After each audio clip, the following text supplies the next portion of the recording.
同是开年后登上热搜，归国4子境遇却再次迎来反转。本在跨年舞台带着大花轿一舞封神的张艺兴，谁料近期却被传暂停工作，陷入舆论漩涡。然而工作室火速回应是术后休养，不料李记依旧揪着细节不放，接连发文解读，迟迟难以脱身。没想到鹿晗却悄然迎来反转，开年绯闻空降热搜，火速澄清后无人在意，和关晓彤8年的恋情口碑逆袭，也被推上黑热搜。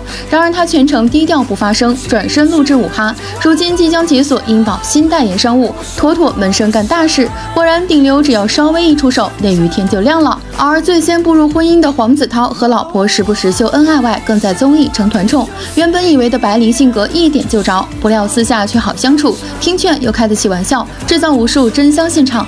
至于那位吃着国家饭的吴先生，定然仍在深深检讨之中。不得不叹内娱变天太快。